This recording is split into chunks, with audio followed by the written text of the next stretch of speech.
Hello students, welcome to the AIIMS study material channel. सी के इस आज के लेक्चर में हम पढ़ेंगे एक्सप्रेशन के बारे में। ठीक है, पहले हमने पढ़ लिया ऑपरेटर्स क्या होते हैं और कितने तरह के होते हैं। अब हम पढ़ेंगे एक्सप्रेशंस के बारे में। तो एक्सप्रेशन क्या होता है? An expression is a combination of variables, constants and operators arranged as per the syntax of the language.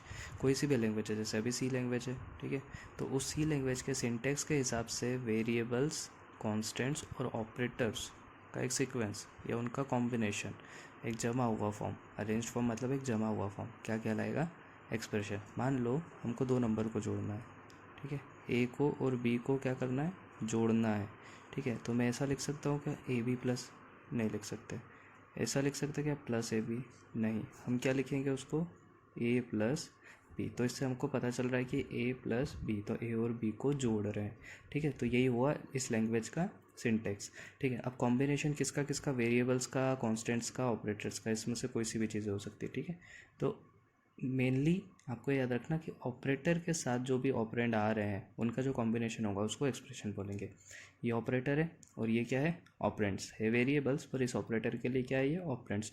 तो ऑपरेटर और ऑपरेंड्स का जो कॉम्बिनेशन होता है उसको हम बोल देते हैं एक्सप्रेशन। ठीक है, अब जैसे एक एग्जांपल लेते हैं, मैंने लिखा है c equals to A plus B. ठीक है, यहाँ सेमीकोलन लगा दिए। तो ये पूरा एक एक्सप्रेशन है क्या? नहीं, ये पूरा एक स्टेटमेंट है। एक्सप्रेशन से बड़ी चीज़ है ये। पूरा क्या है? एक स्टेटमेंट। एक्सप्रेशन क्या है? केवल ये।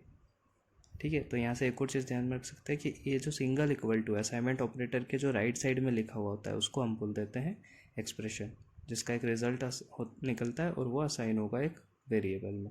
ठीक है, तो जनरल अगर डेफिनेशन याद रखनी है तो सिंपल, ऑपरेटर और ऑपरेंड्स का जो कॉम्बिनेशन होता है उसको हम बोलते हैं एक्सप्रेशन। ठीक है, ये पूरा क्या है? एक स्टेटमेंट, लेकिन ये जो इक्वल्स टू के राइट साइड में लिखा हुआ है इसको हम बोलेंगे एक्सप्रेशन। अब हम देखते हैं टाइप्स ऑफ एक्सप्रेशन। बहुत सारे एक्सप्रेशन होते हैं, इक्वल टू के राइट साइड में जो भी लिखा उसको एक्सप्रेशन बोल सकते हैं, पर मेनली चार टाइप है: एरिथमेटिक, रिलेशनल, लॉजिकल और कंडीशनल। ये हमने ऑपरेटर भी पढ़े उसी। तो अब सीधी सी बात, यहाँ पे वो जो ऑपरेटर्स जिस एक्सप्रेशन में यूज़ होंगे उसको वाला नाम दे देंगे। एरिथमेटिक ऑपरेटर यूज़ होंगे तो एरिथमेटिक एक्सप्रेशन, रिलेशनल होंगे तो रिलेशनल एक्सप्रेशन, लॉजिकल होंगे तो लॉजिकल एक्सप्रेशन, कंडीशनल यूज़ होंगे तो कंडीशनल एक्सप्रेशन। ऐसे ही हम बिटवाइज भी बोल सकते हैं कि अगर जिसमें बिटवाइज यूज़ हो रहा है उसको हम बोल देंगे बिटवाइज एक्सप्रेशन।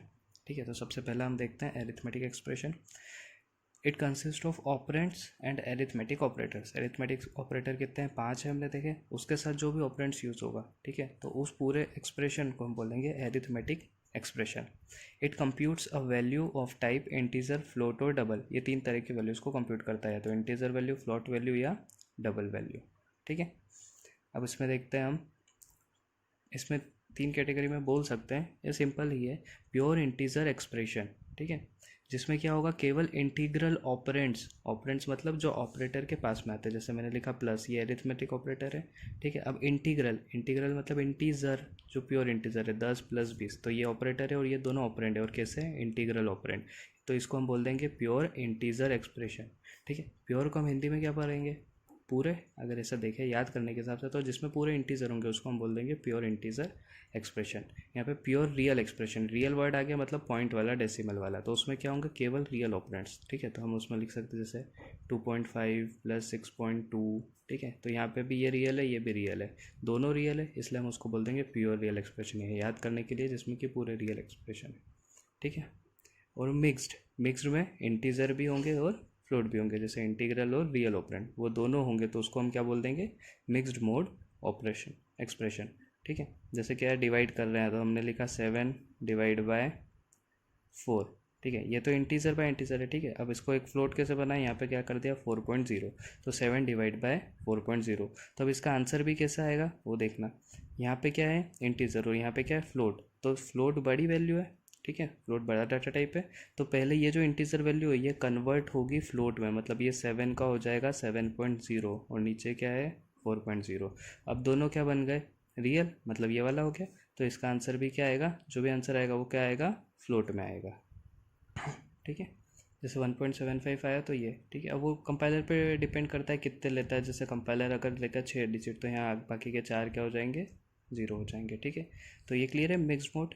ठीक है, तो ये था हमारा एरिथमेटिक एक्सप्रेशन, जिसमें यूज़ कौन से ऑपरेटर होंगे? एरिथमेटिक। हमने केवल प्लस लिखा, पर यहाँ पे यूज़ हो सकते हैं माइनस, मल्टीप्लाई, डिवाइड और मॉड्यूल, ठीक है। अब सेकंड देखते हैं हम रिलेशनल एक्सप्रेशन, जिसमें रिलेशनल ऑपरेटर यूज़ होंगे, वो होगा relational expression use to compare two operands, दो ऑपरेंड्स को कंपेयर करेगा, ठीक है, क्योंकि बाइनरी ऑपरेटर है, रिलेशनल तो दो ऑपरेंड तो होंगे ही आसपास, उनको क्या करेगा, कंपेयर करेगा। It's result can be either zero और नॉन जीरो, इसका रिजल्ट होगा या तो जीरो या फिर नॉन जीरो, या फिर हम बोल सकते हैं ट्रू या false. A numeric value can't be compared with string value, अगर एक न्यूमरिक वैल्यू मतलब नंबर है, उसको स्ट्रिंग से कन्वर्ट नहीं, कंपेयर नहीं कर सकते, मतलब हम ऐसा नहीं कर सकते 1 लेस देन ABC, इस टाइप से हम कंपेयर नहीं करवा सकते, ठीक है, नंबर से ही कंपेयर होगा। जैसे कुछ एग्जांपल लिखे हैं, ये एक ऑपरेटर है रिलेशनल ऑपरेटर, ये दोनों उसके लिए क्या होगा, ऑपरेंड। कोई सा भी नंबर है x mod 2 = 0, तो ये क्या चेक कर रहा है, किसी भी नंबर को अगर 2 से डिवाइड करें तो 0 बच रहा है, मतलब क्या चेक कर रहा है, ये इवन नंबर, ठीक है, तो वही चेक कर रहा है। तो ये क्या हो गया, एक रिलेशनल एक्सप्रेशन, इस पूरे को बोलेंगे हम रिलेशनल एक्सप्रेशन, और ये रिलेशनल ऑपरेटर और ये उसके दो ऑपरेंड, ठीक है। यहाँ पे लिखा a is not equals to b, तो ये क्या चेक कर रहा है कि a की वैल्यू b की वैल्यू के बराबर नहीं है, अगर बराबर नहीं होगा तो ये ट्रू देगा या 1 देगा या नॉन ज़ीरो कुछ भी, और अगर ये वैल्यू बराबर हो गई दोनों तो ये फॉल्स देगा या ज़ीरो देगा, ठीक है। अब यहाँ पे a + b = x + 5, मतलब ये वाला एक्सप्रेशन और ये वाला एक्सप्रेशन, पहले ये दोनों सॉल्व होंगे, इनकी वैल्यू अगर बराबर होगी तो ये ट्रू देगा, नहीं तो फॉल्स देगा, ठीक है। तो इस पूरे को हम क्या बोलेंगे, रिलेशनल एक्सप्रेशन, है ना, क्योंकि ये रिलेशनल ऑपरेटर और ये उसके ऑपरेंड्स। अब नेक्स्ट देखते हैं लॉजिकल एक्सप्रेशन, जिसमें लॉजिकल ऑपरेटर यूज़ होगा। इट कंप्यूट्स आइदर जीरो और नॉन जीरो वैल्यू, या तो ये जीरो वैल्यू या नॉन जीरो वैल्यू को कंप्यूट करेगा, मतलब कैलकुलेट करेगा, ठीक है।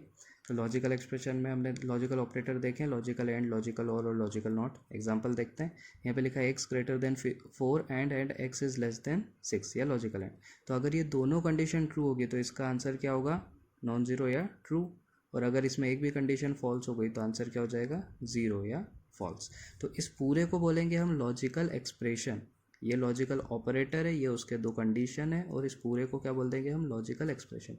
यहाँ जैसे दो कंडीशन लिखी है, x > 10 लॉजिकल और y < 11, अगर इसमें एक भी कंडीशन ट्रू होगी तो आंसर ट्रू आ जाएगा, और एक दोनों कंडीशन फॉल्स होगी तो आंसर फॉल्स आ जाएगा, ठीक है। अब यहाँ पे देखो x > 10, x > 10 और उसके साथ क्या लगा है, नॉट, मतलब x 10 से बड़ा नहीं होना चाहिए, नॉट हो गया, x 10 से बड़ा नहीं हो और y की वैल्यू 2 हो, तो ये सही होगा, नहीं तो गलत हो जाएगा, ठीक है, ठीक है। तो जो ये ट्रू फॉल्स की वैल्यू जो हमको रिजल्ट देते हैं, ट्रू है या फॉल्स है, उनको हम बूलियन एक्सप्रेशन भी बोल देते हैं, बूलियन मतलब जिसमें ट्रू या फॉल्स आता है।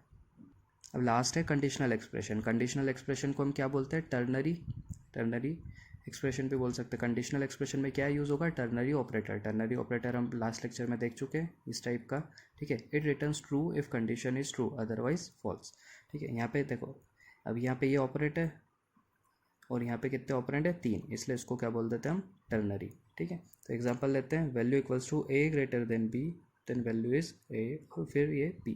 अगर ये सही हुआ तो इसकी जगह क्या रिप्लेस हो जाएगा, a वैल्यू, और अगर ये गलत हुआ तो क्या रिप्लेस हो जाएगा, b वैल्यू, मतलब ये क्या बता रहा है कि कौन बड़ा है।